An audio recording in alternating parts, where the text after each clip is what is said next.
Have you ever been plugged into a socket of pure, agonizing potential, stuck in a loop, heart pounding, palms sweating, staring at a screen that holds the ghost of a person you crave? That little glowing rectangle becomes your altar, and your thumb, your trembling, desperate thumb, becomes the instrument of your own torture. You type a message, you delete it, you type another, you analyze every word, every punctuation mark, every emoji for a hidden meaning they might find, a scent of need they might smell. You're waiting for the dopamine hit, the validation, the proof that you matter. And with every hour of silence that follows, a little piece of your soul crumbles into dust. You feel it, don't you? That ache, that emptiness, that quiet scream inside your chest that says, why won't they just see me? Well, I'm here to tell you today that the single most powerful, most most life-altering decision you will ever make in this dynamic is not the perfect text you will send, but the profound, earth-shattering power of the text you denounce in. That silence on your end, that is an emptiness. It is not a void, it is a vacuum, and nature abhors a vacuum. When you stop pouring your energy into a black hole of avoidance,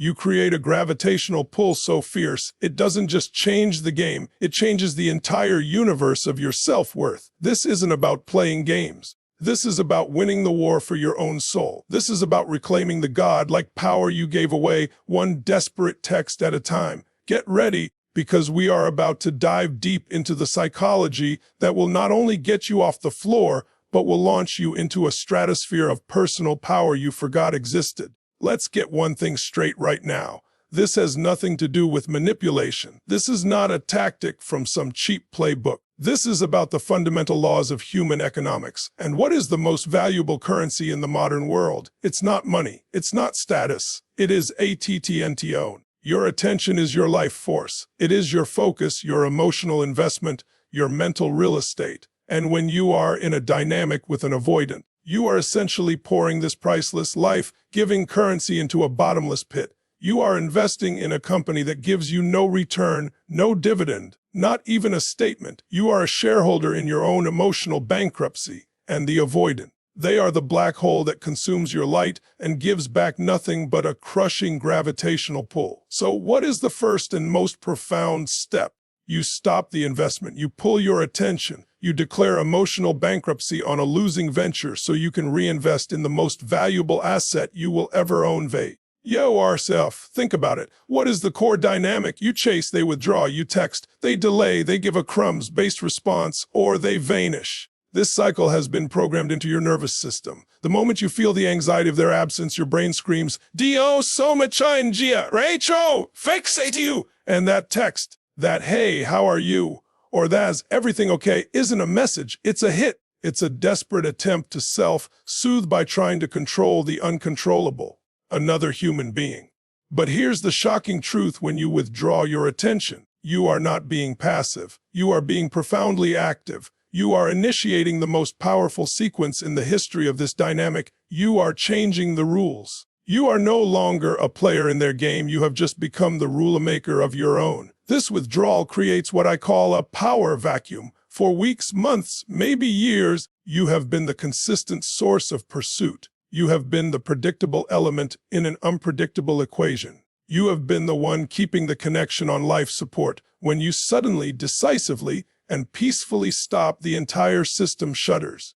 The avoidance world is built on a certain expectation that you will be there, that you will initiate, that you will carry the emotional weight of the relationship. Your silence disrupts that entire narrative. It's not the silence of punishment. It's the silence of a CEO who has decided to reallocate resources to a more profitable division. It's the silence of a king who has left a throne he no longer finds worthy of his reign. This vacuum forces a recalibration. The energy that was flowing out from you, the texts, the thoughts, the worry, now has nowhere to go. It starts to pool around you. It begins to feed you. And in that silence, something miraculous happens. You start to hear yourself again. You hear your own thoughts, your own dreams, your own needs that you had drowned out with the noise of your own anxiety. This is where most people fail. They mistake the power move for a short-term strategy. They go silent for 3 days expecting the avoidant to come running. And if they don't, they break and go back to the old pattern, now feeling even more powerless. This is not a 3-day game. This is a permanent state shift. You are not doing no contact as a tactic to get them back. You are being a person who no longer chases what runs away. You are embodying a new standard. The goal is not their response. The goal is your liberation. The moment you tie your sense of power to their reaction, you have already lost.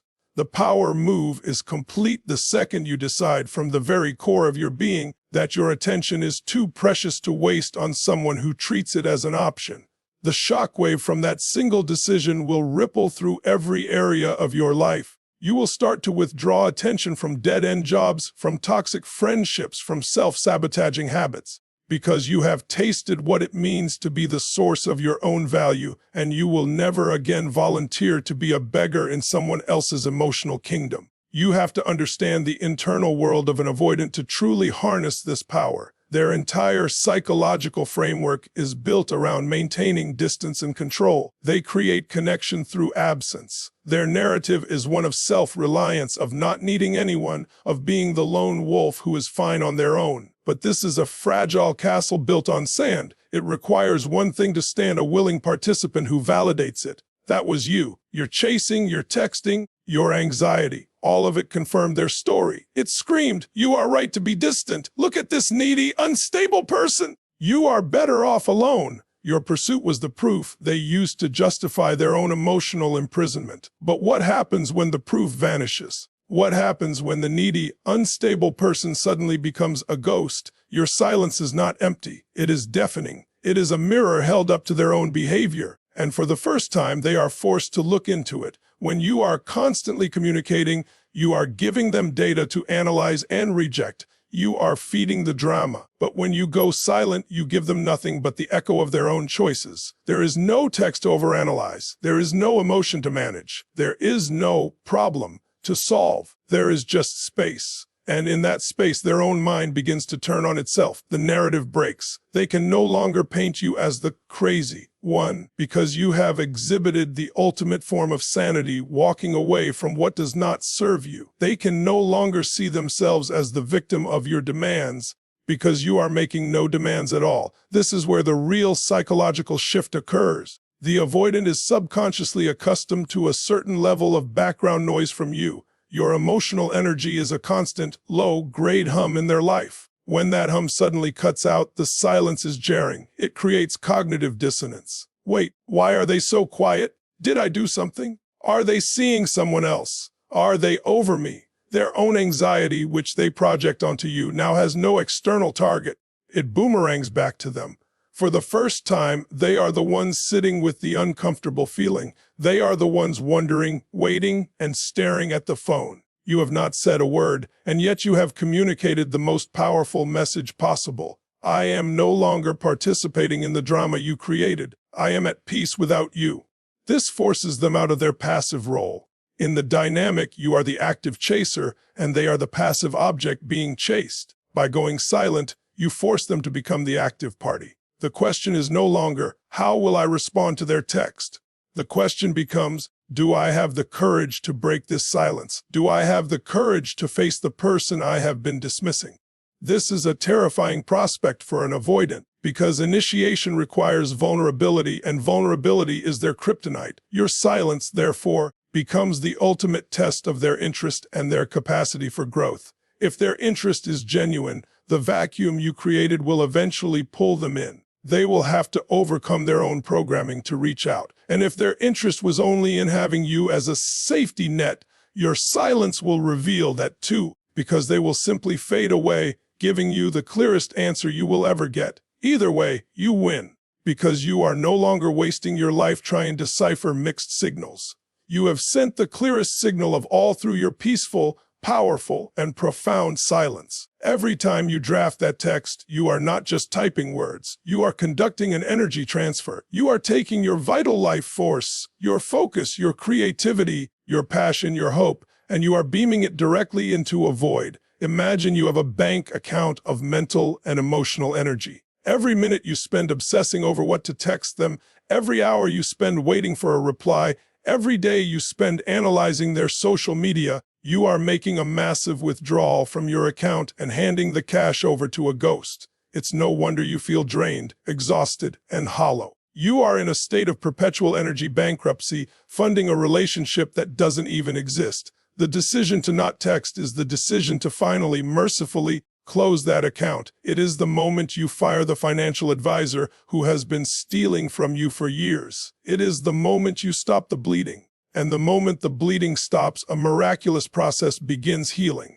That energy which was flowing outwards in a constant, desperate stream now has nowhere to go but back to its source. It begins to pool within you. It begins to replenish your depleted reserves. At first, it will feel strange. It will feel like anxiety, like restlessness, like you have to do something. That is the addiction screaming for its fix. That is the withdrawal from the drama drug you've been mainlining. You have to sit with that discomfort.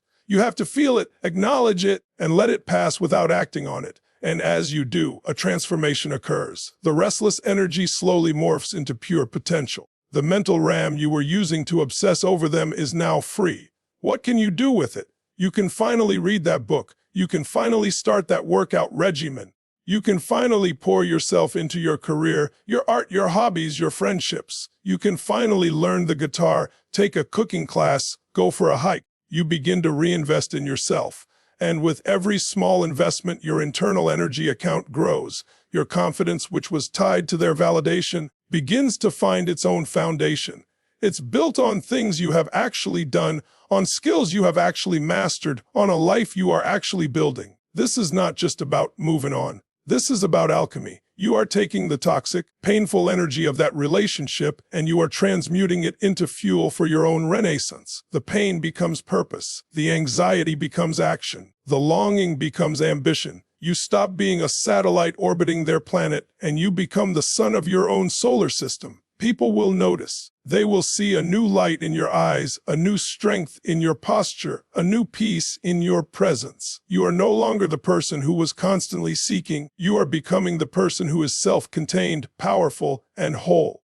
And this state of being, this reclamation of your own energy, is the most attractive force in the universe. But more importantly, it is the foundation upon which you will build a life so magnificent that the thought of begging for crumbs from anyone will become laughable. You are no longer a beggar. You have become the architect of your own destiny. Attraction isn't a choice, it's a biological and psychological response to certain signals. And the most potent signal of high value in the animal kingdom, in business, and in relationships is independencia. Think about it. What is more intriguing? The person who is constantly available, eager to please, and clearly needs your approval to feel okay, or the person who has a vibrant, fulfilling life of their own, who is happy with or without avoidance deepest fears of engulfment. It confirms their belief that a relationship means losing themselves to someone else's needs. So what is the antidote to become truly, authentically independent? And the first, most powerful step toward that independence is to stop the pursuit. To not text. When you stop texting, you are not just being quiet. You are broadcasting a new set of signals on a frequency they have never heard from you before. You are signaling that your world does not revolve around them. You are signaling that you have other sources of joy, other priorities, other things that command your attention. This creates what I call the magnetic shift. You are no longer pushing energy toward them. You are now pulling energy toward yourself by the sheer gravity of your own fulfilling life. You become a mystery. Oh, is she with? Why is she so happy without me? This mystery is irresistible. It forces them to lean in, to wonder, to invest their mental energy in you for a change. This isn't about pretending to be busy. This is about actually getting busy building a life you love. The magnetic pull doesn't come from the silence itself. It comes from the genuine joy and purpose that fills that silence. It comes from the photos you post from a trip you took with friends. It comes from the new skill you mastered. It comes from the promotion you earned because you were focused at work.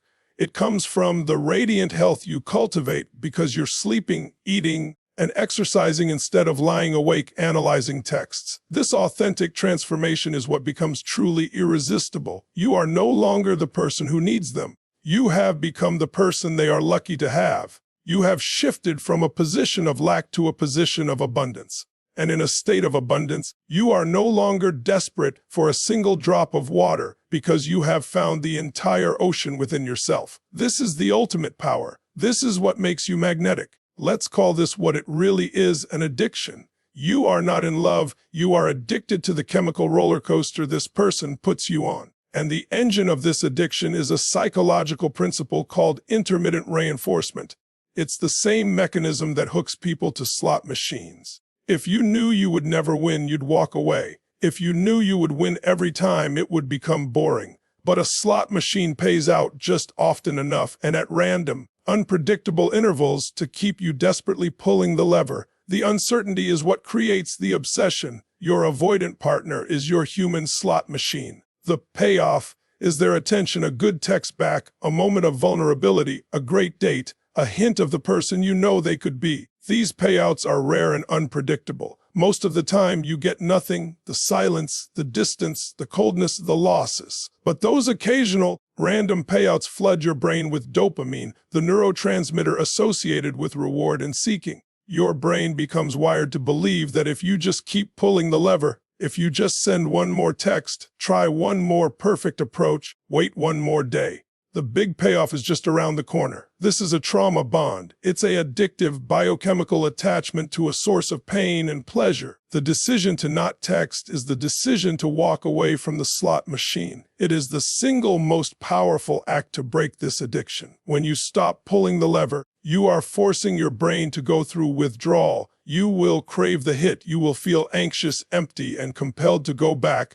This is not a sign that you love them. It's a sign that you are detoxing. By consistently choosing not to text, you are depriving the addiction of its fuel. With every day you resist, you are weakening the neural pathways of obsession and strengthening the pathways of self-control and self-respect. The silence on your end creates a consistent reality. No reward, no punishment, just peace. This consistency is the antidote to the chaotic intermittent reinforcement. It allows your nervous system to finally calm down. The cortisol, the stress hormone levels drop. The dopamine system begins to reset. You start to find pleasure in predictable, stable, and healthy sources. A good conversation with a friend, the satisfaction of completing a project, the calm of a quiet morning. You are detoxing from the drama. Breaking this bond is the hardest but most liberating part of the journey. It's the moment you stop being a puppet controlled by their random acts of kindness and start being the author of your own emotional state.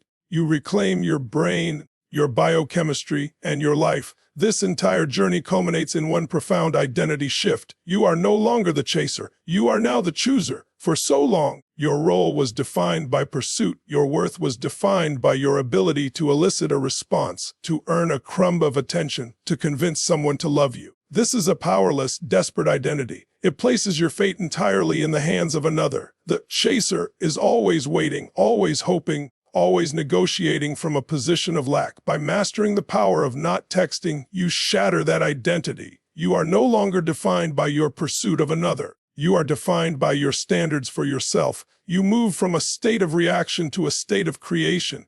You are no longer waiting to be chosen. You are actively choosing the life you want to live and the people you want in it. This is a quantum leap in consciousness. You begin to evaluate relationships not from a place of, do they like me? But from a place of, do they meet my standards? Do they add value to my life? Is this dynamic healthy and reciprocal for me? This new identity as the chooser changes everything. Your energy is no longer desperate, it is discerning. You carry yourself with the quiet confidence of someone who knows they have options. Not just romantic options, but the option to be happy alone. This is incredibly attractive to secure, healthy partners. More importantly, it protects you from future avoidance and emotional unavailability. You will simply no longer tolerate being treated as an option because you see yourself as a priority. The dynamic with your avoidant ex was the training ground, the fire that forged your new strength. Whether they come back or not becomes almost irrelevant because you now have the power to choose.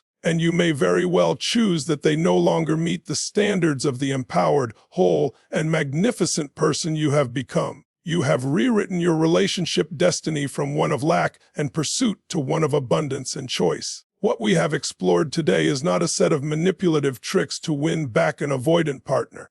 This is a fundamental blueprint for reclaiming your personal power, your mental sanity, and your emotional sovereignty. The shocking power of not texting is not about them, it's about you. It's the ultimate declaration that your energy is sacred, your attention is valuable, and your life is too precious to be spent as a supporting actor in someone else's drama of avoidance. It is the decision to stop feeding a black hole and to start building a sun, a radiant source of light and energy that is entirely your own. This journey transforms you at a cellular level. It breaks the addictive chains of intermittent reinforcement that kept you hooked on hope and crumbs. It forces you to sit in the discomfort of withdrawal and come out the other side stronger, clearer, and more centered than you have ever been. By reclaiming your energy, you stop the bleeding and begin the process of becoming whole again. You are no longer defined by the chase, but are empowered by your ability to choose. You shift from a state of lack where you needed their validation to feel okay, to a state of abundance where you are the source of your own validation.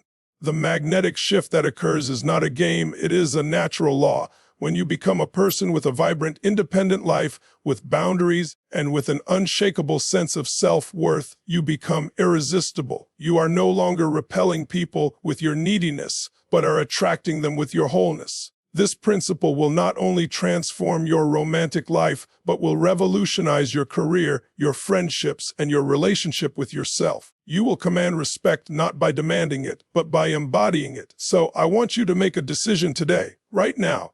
Decide that the cycle ends here. Decide that you are no longer a prisoner of your phone, a beggar for attention, or a chaser of ghosts. Decide that your silence will become your strength, that the text you do not send is a message to the universe that you are ready for more, that you are worthy of a love that is consistent, passionate, and secure. A love that doesn't require you to abandon yourself. Walk out of here today not with a strategy to get someone back, but with the unwavering conviction to get yourself back, to get your power back, to get your life back. The most shocking power was inside you all along, waiting for you to stop looking at your screen and start looking in the mirror. The person staring back at you is the one you've been waiting for. Now go and build a life with them that is so incredible that anyone would be lucky to be a part of it. Thank you for having the courage to be here today, to read these words, and to confront the patterns that have held you back. Your transformation has already begun. Now, it's time to take this energy and put it into action. Go out there and claim the life you deserve. I believe in you. Now go and believe in yourself. Goodbye and God bless.